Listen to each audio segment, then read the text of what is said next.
very much to the organisers for allowing us to have this panel. I handed out those testimonies, I suppose. We had our first cohort through the MA in British Writing this year. We had our first graduates in December, which is a world first. There is no other degree that has ever been taught in the world in this field. Now, I think it's very important when these inroads are made for there to be linked up thinking, and I'm sure also to recognise the important role that women play. In post-war migration history, women were overwritten. The male was put at the centre of this experience. The migratory sensibility that came out in literature and culture was very much foregrounded. Women such as Beryl Gilroy, Joan Riley, etc. were raising children, working, and had a delayed time between when they were writing very important work to when it was being published. So that's just one phase of it. And we find today still that it remains very much a male-male centering process, although black women scholars are doing so much of the important work. And so it is my absolute privilege to have two students here who have come through the MA in Black British Writing, who will be talking about historicising to a certain degree of this field, because we have had one student, unfortunately, who's had to withdraw. And I just wanted to set the parameters, first of all, before I introduce Janet and Heather. And it is linked up thinking in that next year the EdExcel exam board will have the first time an A-levels literature list that has British, Black and Asian writers at the centre. Okay? That's the first phase, getting into schools, validating young people's experiences right across the nation, not just people whose experiences might directly relate to the heritages of that writing, but this is in all British interests. Okay? So that's the first phase. The next phase we hope will be in the decolonising the curricula. This kind of work is what students expect when they come into the university sector or further education sector, and if it's not there, they will clamour for it, so that that will produce a groundswell so that the curricula starts to be decolonised from the bottom up, rather than some almost artificial imposition from the top down. It's very important it bubbles up from underneath. Then for the postgraduate phase, I suppose we've already established, we've gone from sort of like one end to the other. The MA in Black British Writing came about from the 2008 International Conference on whose terms critical negotiations in Black British literature and the arts, which was held at Goldsmiths. And it drew together people locally and internationally of all ethnicities, artists, writers, creators, in dialogue with people who are producing the scholarship of the work, so that there's a cross-fertilisation. We cannot have an ivory tower that looks on people and often leaves black people on the outskirts of knowledge that is central to the way in which black citizens require self-expression and cultural legitimation. Now that conference will be revisited in 2018 as On Whose Terms 10 years on, because it is vital to mark what has happened in the last 10 years, and we will have speakers and again a broad range of voices that will be brought into that. And so the MA in Black British Writing emerged from Joan Anamadu and my own dissatisfaction with the fact that Black British writing was being taught more outside the UK than in the place where it was being produced in the institutions. And so it is my pleasure now to introduce two speakers, and Heather will be delivering the paper of the third speaker in absentia due to childcare constraints, which, you know, women, we often face this when we're trying to tackle how to survive in the institutions. So I'll start with introducing Karina Chin, whose paper is first. She completed her undergraduate degree in drama at Kingston University. She's currently the Performing Dialogues Events Manager at Kingston, working on creative projects with students, in particular Black and Asian minority ethnic background students, you know, that term that always has to be used in the institution. The event's focus is on race and culture. It provides a platform for students to share experiences through performance, and of course she's on the MA program. To my right, and far right, is Heather Marks, a graduate of this World First MA in Black British Writing at Goldsmiths. Prior to this, she completed her BA in Drama Studies and English at the University of Sussex.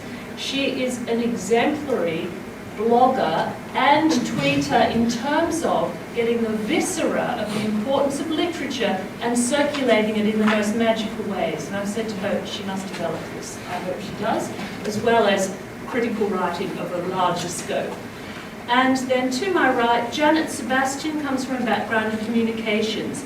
She was based out of South Africa as a foreign correspondent covering Southern African and News Africa and Business in Africa publications. She's currently Communications Officer for a charity focused on delivering community-based health and wellbeing projects headquartered in East London.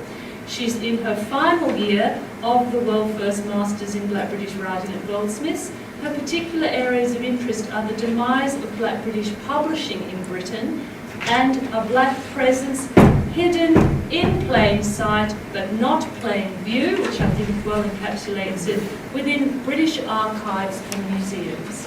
So thank you very much. So I'll begin by reading. Speak louder. Oh, okay. Can you hear me in that? No? Yeah. No. BA in Drama Studies. I know, she's at the end of the room. Yeah. No, it's all right. If I speak like this, can you all hear? Yeah. Okay, all right. Okay, so start with Communicating Richards on the history of Mary Prince. So Mary Prince was born in Bermuda in 1788, directly into slavery. From the age of 12, Mary Prince was often hired out to work, and she was also sold on to various slave owners. For example, in 1815, she was sold to Mr. John Wood, who took Mary Prince to Antigua, and it's in Antigua that Prince meets her husband, a free man, Daniel James, a carpenter.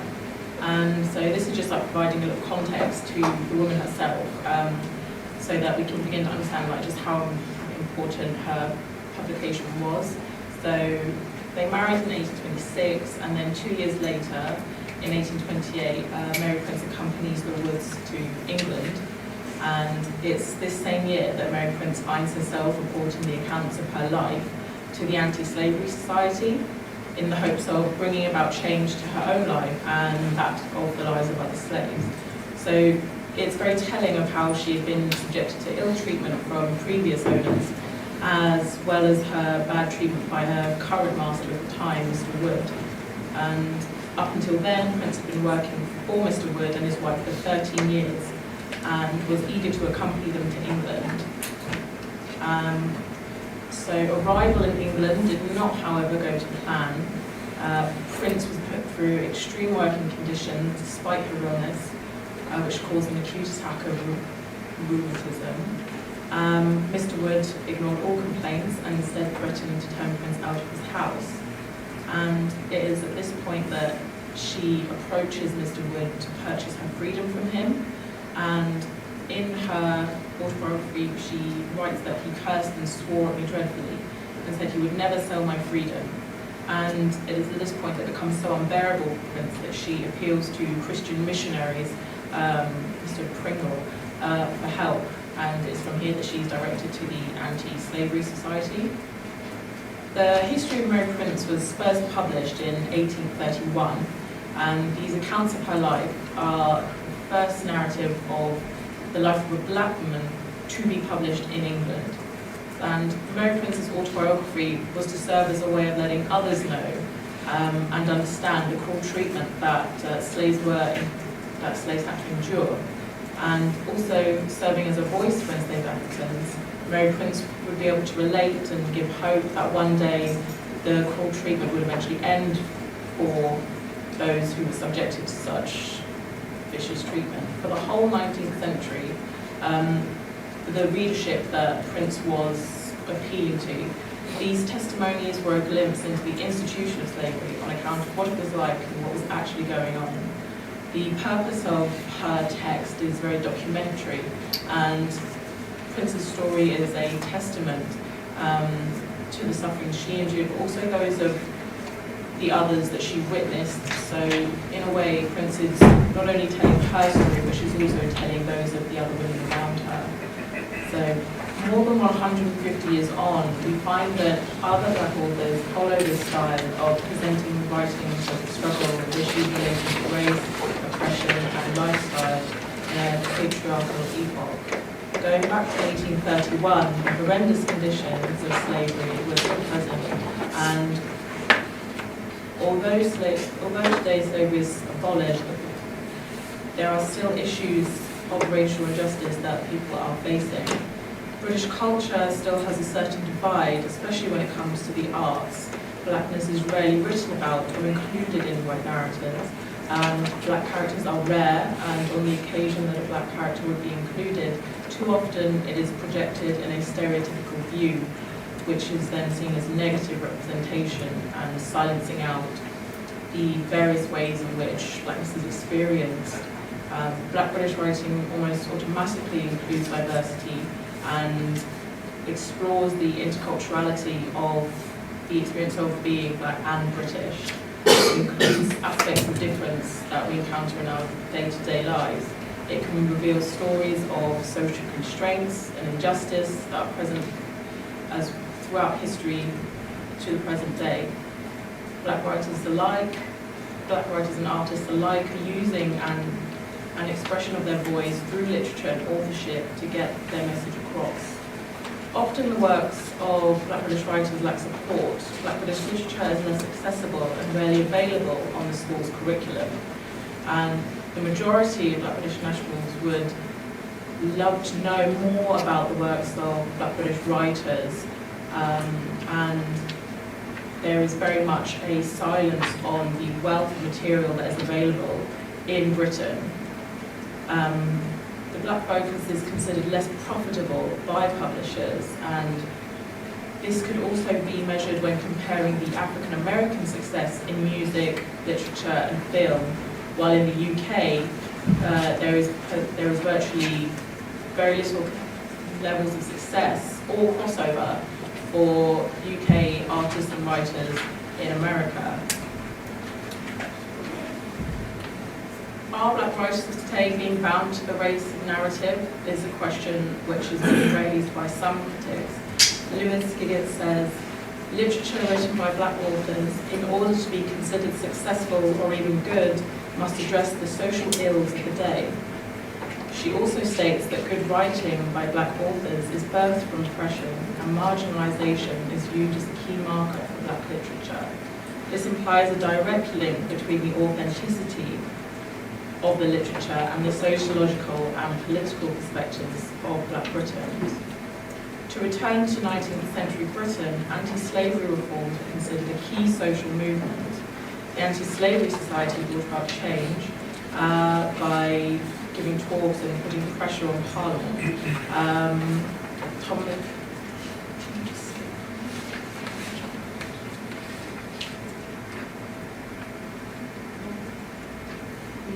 Pretend. Yeah, I'll just, I don't know how far she's got. She did. She did a stellar job. Final paragraph. Yes, let me go there. Okay. More recently, historians have been making an effort to rescue past works from invisible women of the past and to include aspects of life that were previously considered as non-historical. It is important to know the history of Black Britain, its diversity, and the history of Mary Prince is an account of history that is praised and recognised for what it stands for by many academics, such as Joan Grant, who hails Mary Prince as a spokeswoman for Black people in Britain and the Caribbean, and addresses the book as a delightful read that should be widely used in schools, as well as women's history classes. Moira Ferguson calls her introduction to the 1987 and 97 readings of the book The Voice of Freedom, Mary Prince. And this is just a sign of how much of a landmark publication Mary Prince's autobiography was. It makes it evident that the white British public in the 19th century society had a divide with the opposing side being against slavery and in support of equality. This historical information is something that should be shared and celebrated in British history as it signifies unity. Information of this kind could prove to have a positive impact on our young and growing multicultural society and give a positive reflection. The history of Mary Prince and the process of publishing her autobiography gives possibility for new black authors to get their voices out, in particular women. The importance of empowerment through getting your voice heard, motivation, identification, and representation is something that is still very much a pressing issue today. Something which we hope will continue to grow and expand globally. Thank you. And now another act of restoration on YouTube by Heather Marks with Women and Windrush. Kind of trying to provide a bit of like a historical overview and context as to why it's remembered as a very masculine period in terms of like the narrative that was told, like the names that get remembered. So just to like provide an overview, just some context, and maybe just some new names for you to look up on Amazon as well. Okay, so from the top of our heads, we can probably recall quite a few literary names from the Windrush era, so V.S. Naipaul, George Lamming, Sam Selvin, Edward Brathwaite. So these names have become like very canonical in what we would call Black British literature, and some might even go so far as to say that they are the founding fathers of Black British literature. But I mean, as we just had in the previous presentation, there are so many. We have Mary Prince, we have Una Marston, there are so many other names that go before this that are also females, are also women who are laying like foundation blocks themselves in this literary history that we have. So one really needs only to look at the wealth of writing produced in the 1950s, and also by whom and in such quick succession, to see why it is possible for some people to make the claim that Selvin, Naipaul, Lamming, Brathwaite, that they are the founding fathers of Black British literature. So, you know, for Sam Selvin, it's like he has 1, 2, 3, 4, like 5 books published within the space of 6 years, and V.S. Naipaul, for himself, he has 4 books published within the space of 4, so that's almost like 1 every year. And Andrew Sulky, we've got, again, 2 in the same year, and again, 5 across the space of 5 years. And George Lamming, In the Cast of My Skin, 1953, The Emigrants, 1954, Of Age of Innocence, 58, Season of Adventure, 6, 1960. So, and with Roger Mays, it's like 1 every year. He's being published in 1953, 1954, 1955. So you can see kind of from a very sort of statistical point of view that there is almost like there's a very clear path to professional authorship being created for these distinctly male authors, but also like where is this, there's not the same happening for women writers. So it's like where it is easy to draw on these names, it's very difficult to draw, it's very difficult to reel off the names of women writers quite as easily. You know, particularly in sort of like a mainstream point of view when it comes to remembering Windrush. So names like Beryl Gilroy, Joyce Gladwell, Una Marston, Elma Napier, Inez Sibley, like they just don't roll off the tongue quite as easily as Selvin, Naipaul, Lamming. They're not quite there to like recall. So this presentation just seeks to highlight why that might be and the long-term effects on sort of Black British literary history that this has caused. So one main reason which for the invisibility of women in the Windrush narrative is to do with this picture, which as you can see, it's all the sort of documentation of that period of migration from the Caribbean focused very heavily on this idea of like the 492 Jamaicans, which like it was just this number, even though like the records were like inconsistent. It was like 500 this, 490 that. It was like always consistently put with images of like black men arriving or on ships or just like landing, and it's kind of this arrivant male image that became something so solid and tangible in the British public's consciousness, as well as then became sedimented in literary history. You know, the fact that there were 2 women aboard, or women arriving on other ships, just like doesn't get mentioned at all, you know. Because it just kind of becomes like this black female presence, it becomes inconsequential against, you know, these sort of anxiety-inducing presence of a mass number of black men arriving in like the conservative, like white male consciousness. So, you know, migration patterns, that's another reason why there is this sort of silencing of the black female presence in literary history, in this Windrush narrative, because it just simply wasn't as registered in the same way. You know, it's like you have the stereotype of the black male that because of these imperial narratives that, you know, the British public is being fed on. You know, it's like one of criminality, one of sexual deviancy. You know, it's like the emphasis on the mass arrival of this arrivant male image, rather than, you know, black women who had been coming actually for, you know, years before. It was just, you know, in order to like further fuel racist anxieties of this sort of supposed impending threat to the monocultural norm. And also, you know, you have socio-economic pressures, like to manage the home and rear children was very much placed on women, that they would be the primary caregivers, and, you know, that it wasn't proper for a single woman to migrate to England on her own, that it would have to be, you know, the male partners, the husbands, they would migrate first, you know, become financially secure, and then send for the wives, send for the children. And, you know, it's like once this you know, security was set, it's like often upon arrival, it's, you know, women are being, you know, subsumed into this role of the primary caregiver. You know, you can look at Bushi Amachetta's, her novels, and the way she documents that process of coming to England, and it's her husband who he goes out to find work, and she's, how many children? Quite a lot. Quite a lot. Yeah, but then it's like you have these wonderful narratives of, like, you know, women just like striking out on their own, you know, putting aside the nothing to do husband.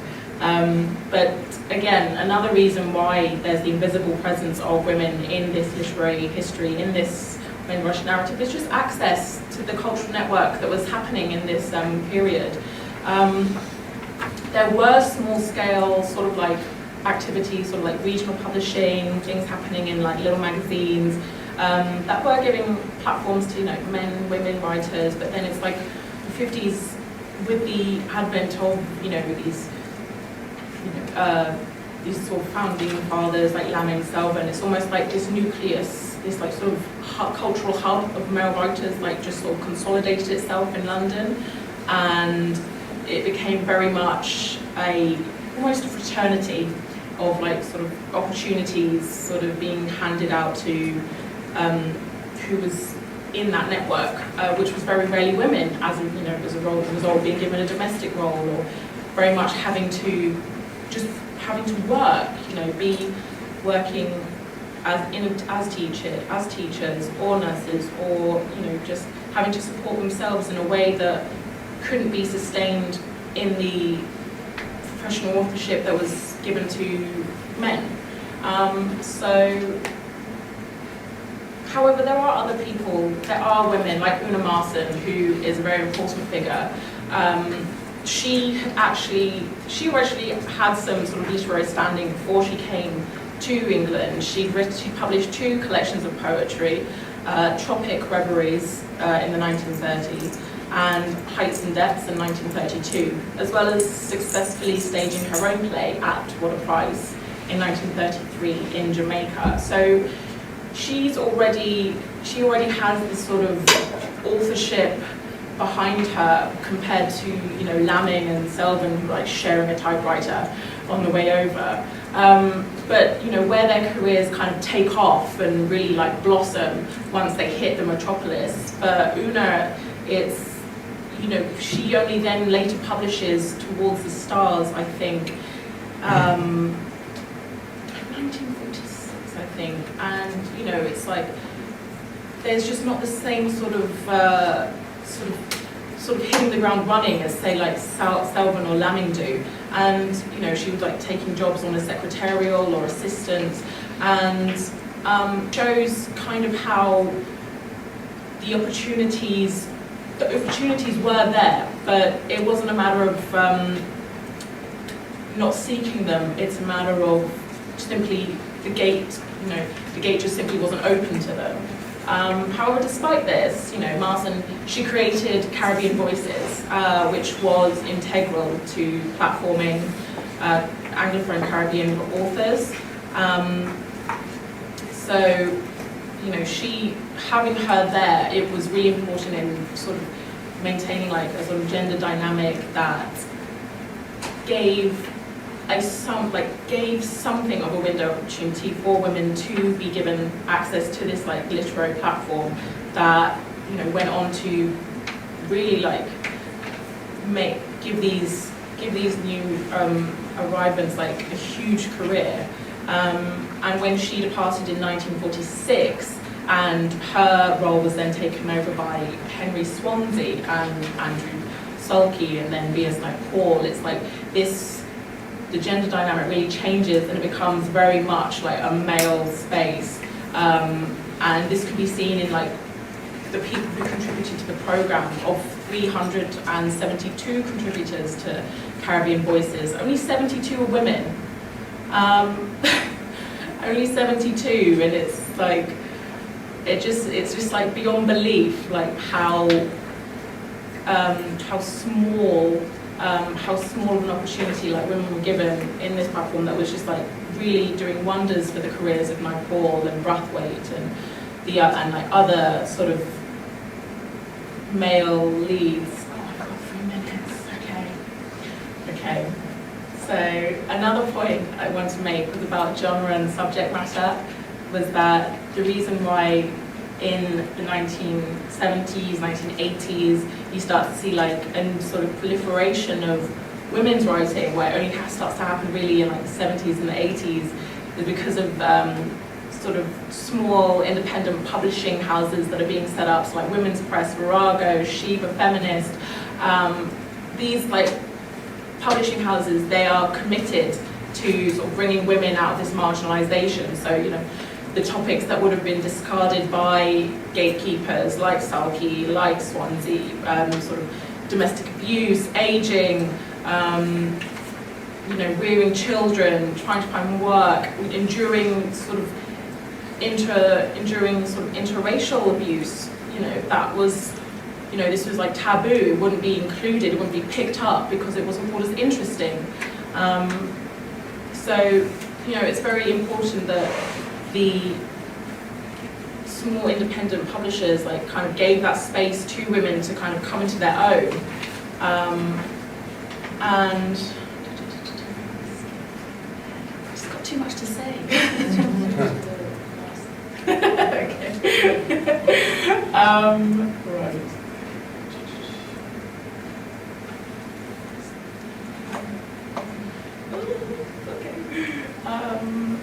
I guess, yeah. So it's no surprise then that, with the introduction of women-led publishing houses, of that, women were finally given space, given access, and I guess it's this kind of idea of sort of making the space for yourself to, don't rely on gatekeepers, like kind of like make your own window of opportunity, and it's kind of this then you can see kind of the door that opens for women like Jackie Kay, Evaristo, Winston Pinnock, these women who then start to create their own theatre companies off the backs of being published by these independent presses in the 80s, and then that goes on to lead on to people like Andrea Levy, but Evaristo, who are then later publishing, Zadie Smith, who are then writing back to this period and reclaiming that history, reclaiming this female narrative of Windrush that had just kind of been very marginalised and silenced. And yeah, that's me.